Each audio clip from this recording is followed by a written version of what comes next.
Novetic's annual event, the 8th edition. I'm very pleased to welcome Alistair Clark. Hello, Alistair. Hello. Nice to have you around this table. You're Managing Director of Environment and Sustainability of EBRD, the European Bank, of course. So my first question is regarding these climate change issues. How do you manage EBRD to finance projects and taking into account these climate change issues? Well, we've been looking at climate change issues almost since we were founded. One of the reasons is... In the 80s, huh? In the 90s. 90s. One of the reasons is because we operate in countries of the former Soviet Union and Central and Eastern Europe. And they are the most inefficient countries in the world regarding energy efficiency. So we've always had a desire to work very much in the energy efficiency space. So since 1996, we've had a dedicated team working on energy efficiency projects. That has now become the Energy Efficiency and Climate Change team. And they did quite well up to about 2006. But the big change that we made was that we changed the incentive structure for the whole of the banking department so that every banking team is incentivized to develop climate change projects with their clients. And does it work? It absolutely does work. At the moment, it is about 35% of our annual business volume is directly in this space. So that's the sum of about, last year, 4.1 billion euros of investments.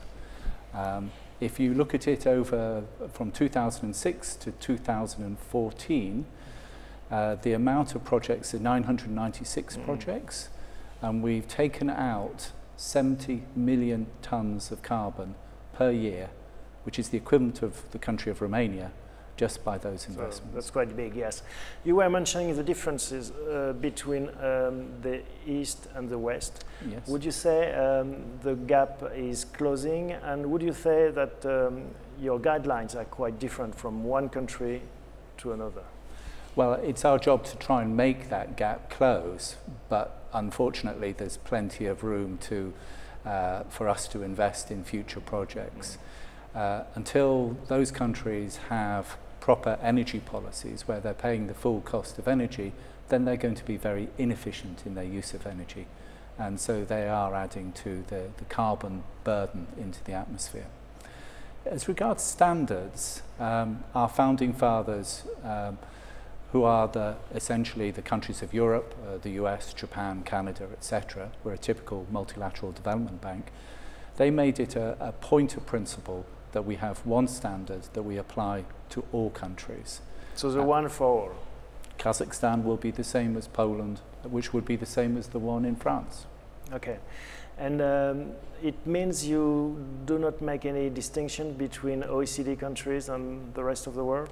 We make no distinction at all, which makes it very challenging because we are attempting to apply European Union standards right across our region. And our region is now expanded beyond the former Soviet Union. Now we are looking at the countries of the Arab Spring. So we've gone, our definition of Europe is now quite flexible. Because it's not obvious to consider that all countries should bear the same burden. It's not common sense. Most of them are saying, well, look, we're not at the same evolution period, so you should be more tolerant with us. Well, I think we can be more tolerant in terms of the more assistance we can give them, but we maintain the same level of standards regardless of our countries of operation. So the same standards to the Pacific part of our region, to the Atlantic part of our region. One last question maybe. Do you think that, and to which extent should the development banks put into action this strategy on climate change? But they're actually at the forefront. I mean, the whole climate change issue is going to revolve around finance. It's going to revolve around the private sector. And the multilateral development banks have a huge role in leveraging the private sector because we'll go to areas of the world where the private sector feels uncomfortable. So partnering with us means that we can really make a big change.